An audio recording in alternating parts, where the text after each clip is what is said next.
Assalamualaikum warahmatullahi wabarakatuh. Alhamdulillah, alhamdulillah wa syukru ala ni'amillah, wassalatu wassalamu ala rasulillah wa ala alihi wa sahbihi wa tawalla wa ba'du. Salam berkah, salam sejahtera untuk kita sekalian. Salam alam lestari, karena dengan alamlah maka kehidupan bisa menghadirkan kebahagiaan, mewujudkan kemanfaatan. Ngepangkeun wasta simkuring Ali Iskandar. Simkuring aparatur sipil nu ditugaskan Pak Bupati dinten ayeuna kanggo melakukan kegiatan penataan wisata di wilayah Kabupaten berdiri kokoh menjaga kelestarian alam. Nah, dengan 3 konsep orientasi itulah maka salah satu diantaranya wisata hadir. Wisata itu kan kurang-kurangnya ada 3 kelompok ya Pak Ketua. 1 wisata alam, yang kedua wisata buatan, dan yang ketiga adalah wisata budaya.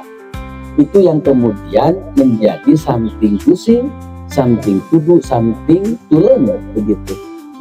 Nah, pondok wisata Pondok Halimun objek destinasi wisata Pondok Halimun adalah wisata berbasis alam. Orang datang ke sini karena ada something to see, something to do. Ingin menikmati alam yang betul-betul asri. Kalau di perkotaan, jangankan jauh-jauh di Jakarta, di kota Sukabumi, mungkin orang sudah mulai suntuk jenuh. Agar bisa refresh, bisa mengembalikan suasana dalam keadaan segar, maka datang ke Pondok Halimun. Berwisata. Wisatanya wisata alam. Jadi memang, sekali lagi, wisata yang dikembangkan. Pak Kadis Pariwisata, yang terhormat Bapak Lurah Purbawati, yang terhormat perwakilan Bapak dari Dinas Kehutanan, dan yang terhormat dari perwakilan Dinas PTPN, dan juga untuk semua teman-teman rekan-rekan dari aktivis alam bebas. Begitu juga saya juga mengucapkan sebelumnya selamat hari jadi atau anniversary ke-56 Paksi Ekstras. Semoga tetap eksis dan jaya selalu. Perkenalkan, nama saya Astrid. Saya kebetulan pengelola Cabin Story at Gubawang Salen, daerah Baru Ajo. Dan kebetulan saya juga aktivis ataupun anggota dari Sukarelawan Taman Nasional Gede Pangrango atau Volunteer Pantera. Di sini saya sedikit menanggapi apa ya tadi yang sudah Bapak Kadis sampaikan, dan juga dari Bapak saya kurang namanya dari Kehutanan. Ini mengenai alih fungsi lahan ya Pak ya. Kebetulan lokasi saya mungkin hampir sama ya, cuma mungkin konturnya agak berbeda dengan sekarang di sini Kosim. Cuma memang di tempat saya juga pohon-pohonnya tidak ada yang ditebangin Pak. Semua masih kita rawat karena konsepnya mungkin sama dengan semua teman-teman yang ada pengelola di sekitar Pondok Halimun ini. Jadi konsep kita konsep natural, semuanya masih alam, pohonnya masih kita jaga, kelestarian masih kita jaga. Jadi kita cuma menjual fasilitas kayak camping ground dengan edukasi alam juga, sama ada kayak paket-paket untuk anak-anak sekolah, pecinta alam. Kita berikan edukasi kayak gitu. Terus juga selain itu ada item yang lain di camping ground kami ya. Ini kembali lagi Pak ke alih fungsi lahan. Kebetulan lokasi saya itu berdampingan dengan lahan-lahan yang dibuka untuk pertanian, untuk kebun. Buat saya sih sebenarnya nggak ada masalah ya Pak ya. Cuma beberapa bulan yang lalu ini, mungkin saya mau curhat aja nih ya Pak ya. Saya menyayangkan kenapa ada lahan di atas saya itu kan sebenarnya batas dari waktu dulu perkebunan sama Taman Nasional. Nah, Taman Nasional itu berarti masuknya buffer zone, Pak. Ya kan? Zona buffer zone Taman Nasional, Kehutanan. Nah, ini kemarin tuh saya mendengar kenapa lahan itu sampai ditebangin semua pohonnya sekitar 2 hektar. Di lahan PTPN ya. Batas PTPN sama Taman Nasional. Jadi lokasinya kebetulan pas di atas saya. Lokasi camping ground saya di atasnya itu sebelumnya tahun lalu itu ada sekitar 2 hektar. Jadi semua ditebangin. Terus kemarin baru 2 bulan yang lalu pas sebelahan dengan lokasi saya juga, saya tanya sama yang lebangnya.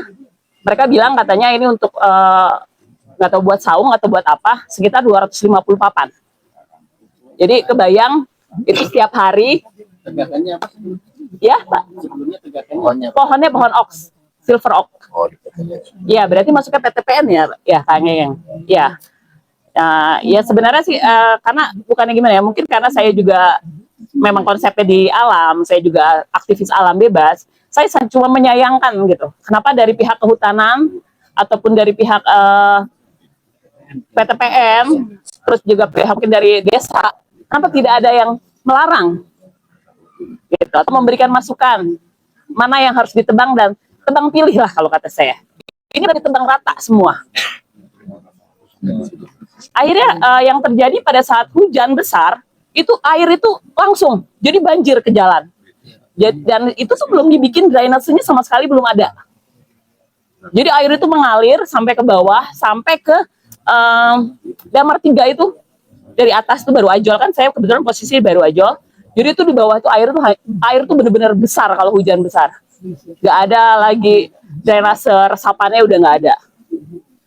Dari air, terus jalanannya juga yang infrastruktur. Padahal di situ bagus untuk pengembangan wisata ya Pak ya, kalau seperti di Pondok Halimun gini.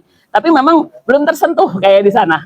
Jadi memang jalanannya juga rusak, akses jalannya tidak bagus, kayak gitu. Hancur banget ya kalau nggak pakai mobil 4x4 ataupun motor yang nggak akan bisa nyampe ke sana. Cuma saya ya sedihnya tuh melihat kok ini waktu pada saat penebangan tidak ada sama sekali dari pihak kehutanan ataupun perkebunan yang melarang. Karena itu kawasannya memang benar-benar paling atas ya Pak ya, paling atas, dan itu perbatasan antar hutan dengan perbatasan nasional. Otomatis kan dengan situ juga akhirnya kita kembali lagi ke floranya. Kayak yang biasanya tuh monyet kayak gitu, binatang tuh semua rame itu sempat silent. Pada saat penebangan itu ada sekitar sebulan atau 2 bulan. Nggak berhenti setiap hari. Ya otomatis binatang-binatang yang ada di sana juga dia akan bergeser. Mungkin bergeser lebih ke atas. Apanya Pak? Pohonnya ya, kalau yang di atas saya itu yang 2 hektar itu udah habis. Sama yang di sebelahnya. Nah itu dia, makanya saya sengaja diundang sama Pak Iwan ke sini untuk kita untuk berbicara, untuk berdiskusi, untuk menyampaikan apa yang kita khawatirkan ke depannya. Makanya saya nggak kaget pada saat Selabin Tanah itu banjir Pak, sampai ke Sukabumi tahun kemarin ya, akhir tahun. Saya nggak kaget karena memang udah di atasnya udah habis semua pohon-pohonnya. Ya kalau buat saya sih di atas aman-aman aja ya Pak ya, sebenarnya nggak dirugikan. Kalaupun mau air besar kayak gimana, tempat saya tetap aman karena posisinya paling atas. Cuma yang kasihan ini adalah masyarakat yang ada di bawah semua ini yang terdampaknya untuk mereka semua. Ini makanya saya datang, saya berharap dari pihak kehutanan, mungkin perkebunan, dari semualah kita mulai aware lagi dari sekarang. Kita jaga, kita berikan rule, aturan. Kalaupun memang lahan itu memang harus untuk misalnya dipergunakan fungsinya untuk dibuka lahannya untuk kebun, kenapa nggak harus kita tanamin tanaman keras aja Pak? Kenapa harus sayuran? Karena itu kan daerah paling atas. Kenapa harus sayuran? Kenapa kebun bunga? Kenapa nggak kebun kopi? Misalnya memang karena mungkin udah ada yang pengelolanya di sana. Kenapa nggak dari pihak kayak pengurus gitu, kenapa nggak dari Poktani atau kayak gitu, kenapa nggak menyarankan untuk mereka untuk menanam tanaman keras kayak misalnya kopi atau mungkin alpukat, setidaknya bisa menahan air jangan sampai ke bawah. Nah itu untuk lahan ya Pak ya. Ini di sini juga lahan dan penebangan pohon, terus sama drainase yang harus diperhatikan. Ditambah lagi sekarang ada lagi satu Pak ini untuk dinas kehutanan, penjeratan burung. Jadi waktu saya membersihkan buka lokasi itu banyak sekali yang menjerat burung sampai ke atas. Itu banyak sekali. Manuk? Iya. Nggak tahu saya, pokoknya semua manuk kayaknya diambil. Kenapa tidak ada ini? Jadi dari bawah itu sampai ke atas itu dari batas hutan itu udah banyak yang menjerat. Ya, perangkapnya, jaringnya. Tiap hari. Padahal saya kalau di sana, kalau saya kebetulan lagi saya nginep di atas, itu kalau pagi-pagi tuh burung tuh kan yang bangunin kita. Ya saya jadi khawatir aja kalau itu tidak dihentikan dari pihak ya kita semua lah gitu ya Pak ya. Jangan, saya tidak mengkhususkan satu gitu. Kita semua. Nanti ke depannya bagaimana, yang tadi Pak Kadi sudah bilang, untuk anak cucu kita, bukan hanya untuk kita. Kalau nggak dari sekarang, bagaimana nanti ke depannya? Gitu Pak.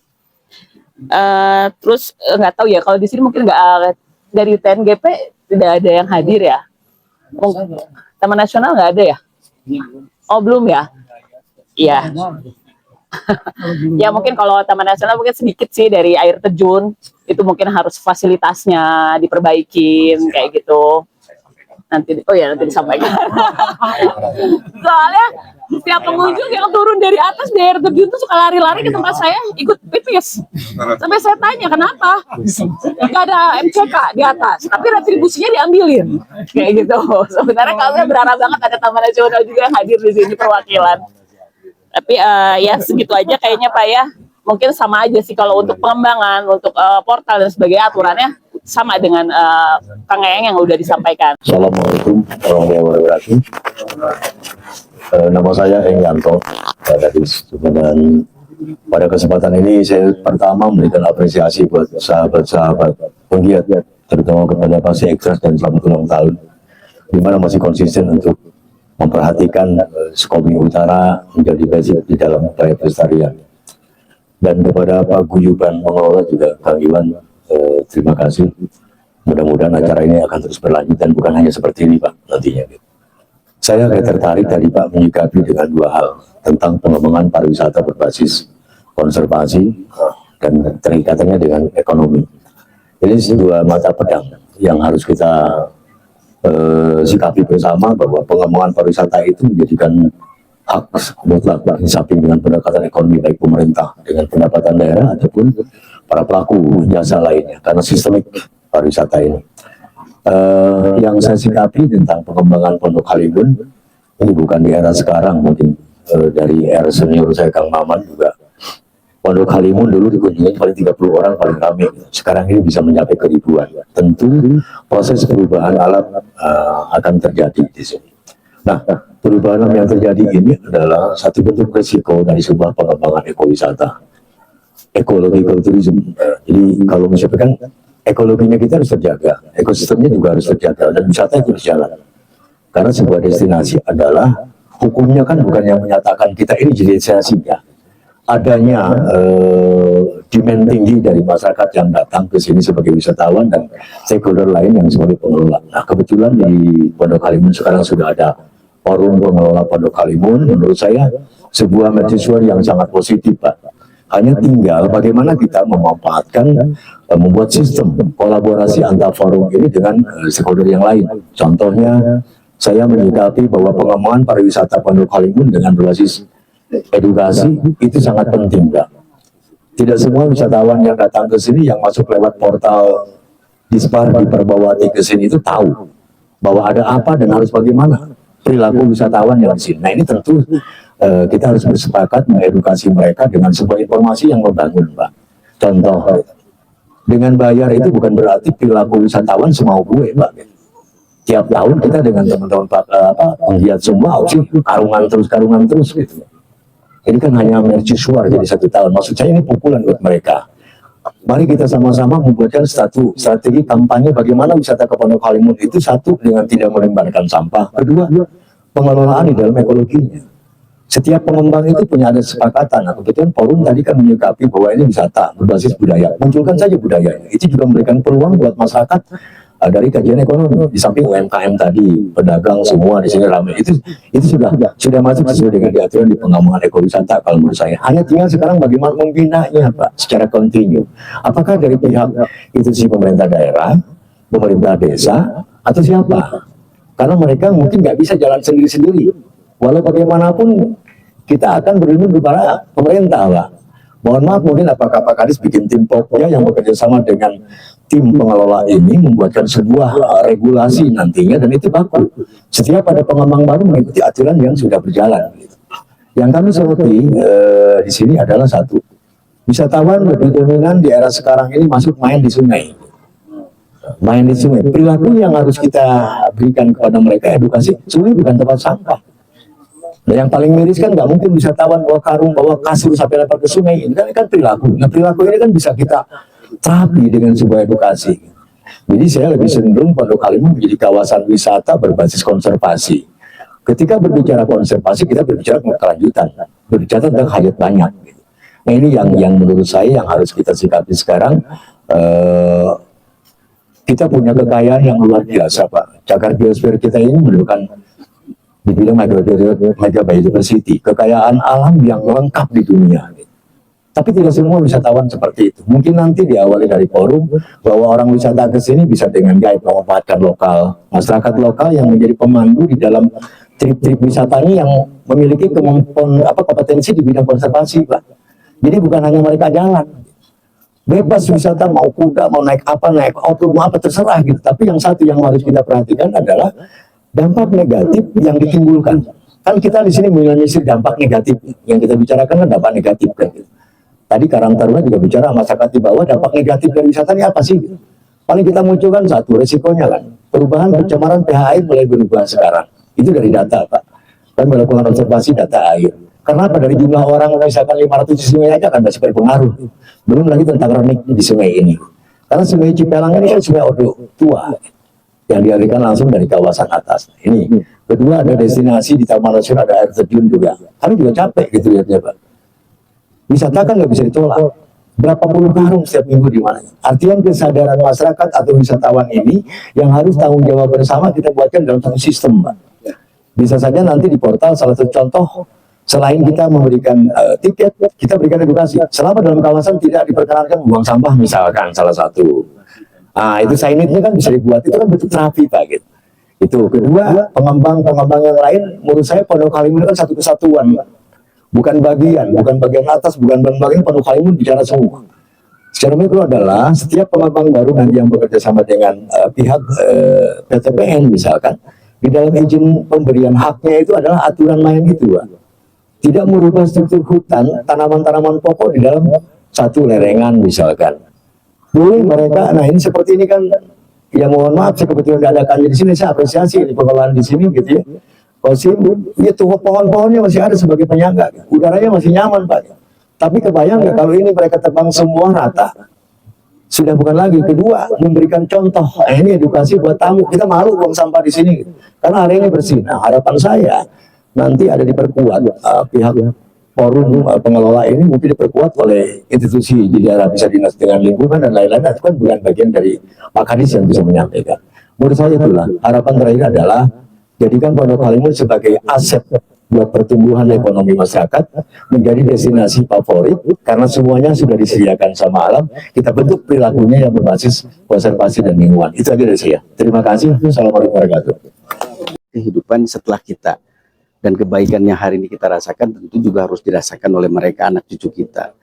Kalaupun kemudian ada aktivitas yang sudah dilakukan oleh kita-kita, termasuk oleh orang-orang pendahulu kita yang kemudian mengganggu dan kemudian mengurangi kualitas hidup kita, tentu harus kita perbaiki. Dengan cara apa? Dengan cara melakukan berbagai macam hal, termasuk diantaranya mengembalikan kepada fungsi alam. Itu yang pertama. Yang kedua, tentu aktivitas kegiatannya tidak bisa sendiri, harus dilakukan bersama-sama, harus dengan konsep kolaborasi.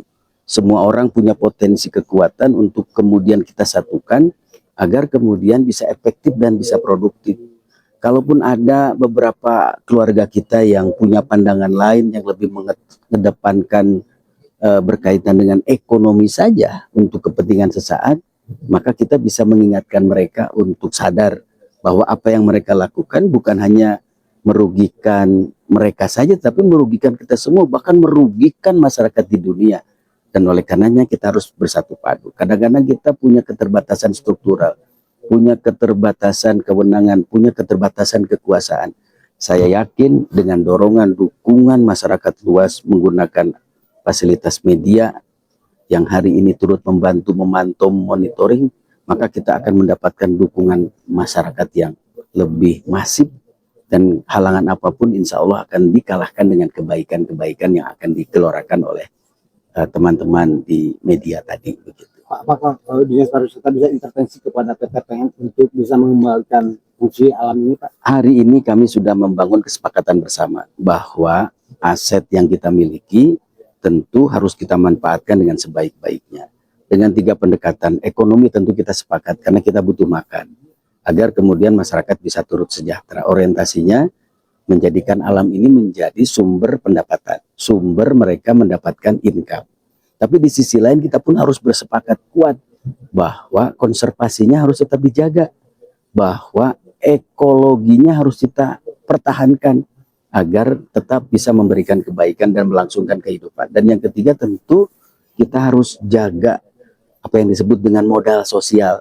Dengan modal sosial itu insya Allah menjadi bonding buat kita tuh, bahwa kita punya kepercayaan yang sama. Ini alam titipan, bahwa kita pun harus makan. Yang kedua juga ada saling percaya tuh. Makanya kita butuh silaturahmi, kita butuh berkolaborasi, dan tentu yang ketiga aktivitas kegiatan yang kita lakukan bukan hanya sekedar yang diwacanakan, didiskusikan, setelah itu pulang kita berhadapan dengan masalah yang sama dan itu tidak bisa diselesaikan. Oleh karenanya memang kegiatannya harus aksinya aksi nyata, terukur, terkendali dan di bawah koordinasi sesuai dengan aturan yang ada di negara kita, sehingga kemudian doing the right thing, doing thing right. Jadi sesuatu yang baik itu harus dilakukan dengan cara yang baik pula. Terus Pak, untuk mengembangkan potensi wisata di Sukabumi Utara ini, apa konsep dari Dinas Pariwisata? Ya, wisata kita itu wisata yang harus menghadirkan daya tarik. Daya tarik kita di wilayah utara itu karena adanya alam. Tanpa ada alam yang membahagiakan, yang kemudian tidak ditemukan di tempat lain, maka wisata kita tidak akan didatangi orang. Oleh karenanya memang basisnya adalah menjaga kelestarian alam. Dan oleh karena itu wisata kita di pelabuhan di wilayah Sukabumi Utara adalah menjaga kelestarian alam, dan itu yang kemudian menjadi something to see, something to do, something to learn mereka untuk ini tetap bisa dijadikan sebagai daerah tujuan wisata karena ada daya tarik wisata. Daya tarik wisatanya itu adanya kelestarian alam yang terjaga. Kalau kelestarian alamnya tidak menjadi daya tarik, maka kemudian tidak akan menjadi daerah tujuan wisata. Dan oleh karenanya kita sangat berkepentingan kalau ditanya beberapa sektor yang turut butuh, maka kemudian kita pun akan membangun komunikasi untuk itu. Apalagi nanti kalau kita buat semacam forum bersama pelaku usaha wisata, pemerintah lokal dan pemerintah vertikal, termasuk masyarakat sendiri, kita akan ikat dalam sebuah satu kesatuan dan kita akan berpikir, berbuat, dan bertindak bersama-sama untuk 3 konsep yang tadi kita sepakati. Oke Pak, regulasi apa Pak yang akan diberikan oleh Dinas Pariwisata? Tentu normanya sudah ada, lex, eure, legenya sudah ada tuh. Negara kita sudah banyak aturan. Tadi sudah disebutkan, sudah surat edaran gubernur tentang alih fungsi, sudah ada surat edaran gubernur berkaitan dengan aktivitas off-road yang hanya boleh di kawasan industri, di kawasan produksi, tidak boleh ke kawasan lindung, kawasan konservasi. Kita sudah punya yang disebut dengan konsep ruang, bahwa setiap bangunan yang didirikan harus sesuai dengan ruang dan kemudian memperhatikan intensitas antara bentangan dengan tegakan, itu kemudian harus dijaga.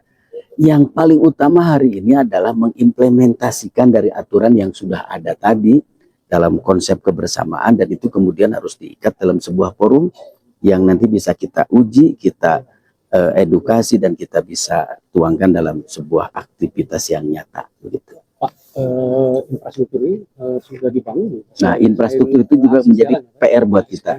Betul. Persoalannya klasik, itu kewenangannya berada pada dinas manajer. Pertama, memang di internal kita yang bertanggung jawab di bidang jalan adalah dinas yang lain. Kaitan sampah juga dinas yang lain. Tapi karena berada di kawasan wisata, maka kemudian Dinas Pariwisata wajib membangun kolaborasi dengan mereka. Tentu di atas koordinasi pimpinan kita. Tapi di sisi lain, ada yang kemudian disebut dengan membangun itu harus di atas aset yang dimiliki oleh pemerintah daerah. Nah, caranya apa? Bekerja sama, berkolaborasi. Kemarin konsep perencanaan mikro, konsep kerjasama makro sudah kita tanda tangani Pak Bupati dengan region di PTPN. Hari ini kita akan detail teknis jalan ini ke depan, insya Allah menjadi tanggung jawab bersama. kegiatannya tidak bisa dibangun oleh kita, tapi bentuknya adalah sharing yang dilakukan, apakah menggunakan konsep TMMD atau Bakti Abri, atau kemudian diberikan kepada pemilik tanah untuk kemudian dikerjakan. Yang kedua juga berkaitan dengan kawasan lestari wisata yang nanti akan dikelola oleh PTPN.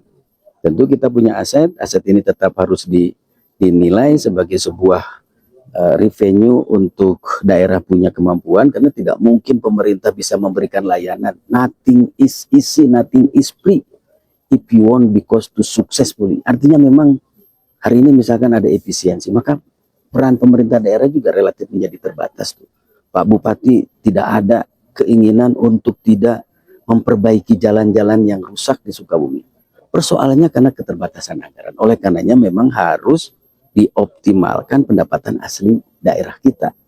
Sekaligus juga berdoa agar pemerintah juga punya kemampuan untuk transfer ke daerahnya bisa dikuatkan kembali. Nah, untuk itulah maka kemudian caranya adalah dengan kolaborasi tadi, kerjasama tadi. Kami mohon dorongan, dukungan, doa dari semua agar kerjasamanya bisa saling menguntungkan sesuai dengan aturan, dan tentu saja juga kemanfaatannya bisa dirasakan bersama-sama, begitu ya. Pak, kapan Pak untuk infrastruktur sendiri Pak? Itu tadi didasarkan pada, kami sih berharap mudah-mudahan akhir Juli sekarang itu sudah ada kesepakatan tentang konsep visibility kegiatan ekonomi yang dilakukan oleh pariwisata dengan PTPN, terutama dengan apa namanya itu sebutannya itu adalah agro. Nah, kan di PTPN itu ada jadi ada satuan di PTPN yang kemudian disebut sebagai satuan agrowisata, yang hari ini kami akan membangun kesepakatan dengan agrowisata tadi begitu, supaya kemudian juga sama-sama membahagiakan, menguntungkan, tidak merusak alam, masyarakat pun bisa dilibatkan gitu ya. Mudah-mudahan sekali lagi mudah-mudahan saya tidak terlalu bisa menyebutkan, sebetulnya diskusinya sudah panjang tuh sejak kemarin. Nah, namun ada beberapa hal yang belum bisa nyambung. Mudah-mudahan bisa dipertemukan itu sehingga kemudian kita bisa bersepakat. Terkait itu Pak, wisata di Sukabumi. Nah, nanti saya juga perlu banyak belajar tuh ya. Tadi juga ternyata tidak Fasilitas dari ya benar harus ngobrol lebih detail tuh ya. Karena kami tentu saja juga baru boleh melakukan aktivitas setelah paham betul persoalan yang ada begitu ya. Saya izin harus ke Jakarta, harus ke Bandung.